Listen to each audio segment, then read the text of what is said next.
I'm generally not a huge fan of a trend that has been going around in recent days of adding different items to the Seder plate.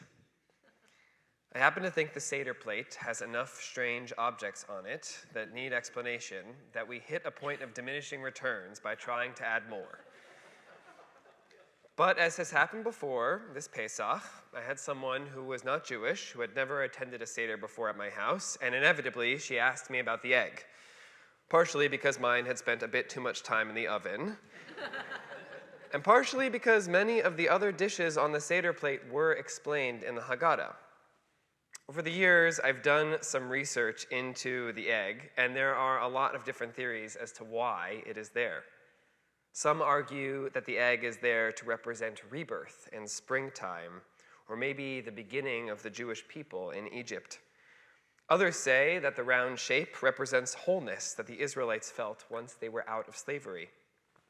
I find those answers interesting but not particularly compelling, which is why I've come to the conclusion that one year, a long time ago, someone put an egg on the Seder plate because they liked to eat eggs during Passover. And it just stuck. People kept doing it. Mom started putting an egg on the Seder plate, so I started doing it too. And the generations passed, and we simply add a slot on the Seder plate for an egg. But this year, I sat with something new and intentional at my Seder table. I had a deck of playing cards with me this year. The deck of cards I chose was not particularly unique. I'd bought it at the airport with a group of Temple teenagers a few months ago in a valiant attempt to get them off of TikTok. But I added the deck of cards because of a story that I heard from a man named Paulo about a tradition from the crypto-Jewish side of his family. In another generation, people might have called crypto-Jews by the words conversos or marranos, words that carry derogatory meaning, so we're going to stick with the term crypto-Jews. Paulo had a unique identity.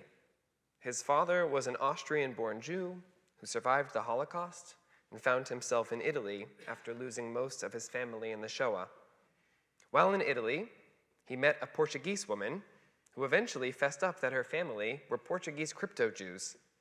Her family had been forced to convert to Christianity in 1497, when the Portuguese crown followed the Spanish crown in forcing their Jews to convert to Christianity or die. Unlike the Spanish, the Portuguese did not give their Jews a chance to flee or escape, so the vast majority of Jews in Portugal publicly converted to Christianity, but secretly or cryptically continued being Jews. The so-called crypto-Jews or new Christians would go and sit in the back of church with wax in their ears, forced to attend, but secretly holding on to their Jewish identity at home. 30 years later, once the Inquisition came to Portugal, families had to come up with creative ways to hide their Jewish practice. Paulo's mother's family hid their Jewish identity for 400 years, as long as the Israelites had been slaves in Egypt, but keeping their community insistently tight. And their family had some creative practices to hide their Jewish identity from authorities. In addition to more common practices that some of you may have heard of, like closing blinds and lighting Shabbat candles in the basement, his family made kitchen tables with special drawers on them, and they'd make sure to have a deck of cards at the table whenever they were doing anything Jewish. So if they were sitting down for a Passover Seder, Shabbat dinner, or a special dinner on Rosh Hashanah, and the inquisitors came knocking on their door to inspect what was going on, the family could simply slip their dishes into the drawers and pull out their cards. They could show the authorities that nothing Jewish was happening here, just a good old-fashioned game of cards. The Inquisition officially ended in the 1800s. Portugal and Spain started welcoming Jews to live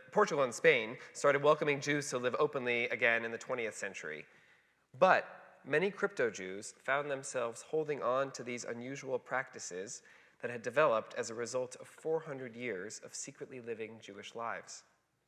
When Paulo was 6, his family moved to Orlando, Florida. They went to a Reform synagogue and lived life as American Jews. But his mother struggled for their first few months in Orlando because she couldn't find a table with drawers. Despite the fact that there was no obvious threat to having a Seder or Shabbat dinner, she desperately wanted to hold on to what had been passed down by her parents, even if it was a little irrational. His family still carries a deck of cards with them at important Jewish meals. Between the egg on the Seder plate and the deck of cards, it all got me thinking about the ways in which we pass down the traditions of our loved ones. And in so many ways, that's exactly what the holiday of Passover is all about. Whether it's a deck of cards or an egg on a Seder plate, there are things that each of us pick up from our loved ones and continue to do, even after they're long gone, just because our loved ones did them before us. We honor their memory by keeping their habits and sometimes their quirks alive. We do this when they make sense, like sitting down once a year for a Seder to retell the story of our Exodus. And we do this when they don't, like driving across the state of Florida to try and find a kitchen table that has drawers. If this action of passing down traditions from one generation to the next is part of our Jewish practice of memory, of creating tangible ways in which a person's identity and lived Jewish experience continues on through us, even though our experience is different. During the Passover Seder, we read the story of the 4 children, the wise child, the wicked child, the simple child, and the child who does not know how to ask. In each case, the Haggadah asks us to give a different response to each child about why we do the Passover Seder. The wise child gets a teaching from the Mishnah about not concluding the Passover Seder without eating the afikomen. The wicked child gets a lecture straight from the Torah about how we must act as if God did this for us specifically, and not just for some mythical person in the past. The simple child learns a teaching about how God brought the Israelites out of Egypt with a mighty hand and an outstretched arm. And the child who doesn't know how to ask gets prompted without even asking by being told, "You shall tell your child on that day." Instead of thinking about these 4 children as 4 different beings, I like to think of them as the 4 different ways in which we inherit and pick up cues and habits and traditions from our loved ones, the way that they continue to live on through our actions in the world. The ones who we loved teach us a lot about the world, whether it's intentional or not. People can pass personality on to each other. They can pass on particular habits, beloved objects, ways of thinking about certain things, or general outlooks on life. Sometimes these things make sense in the world.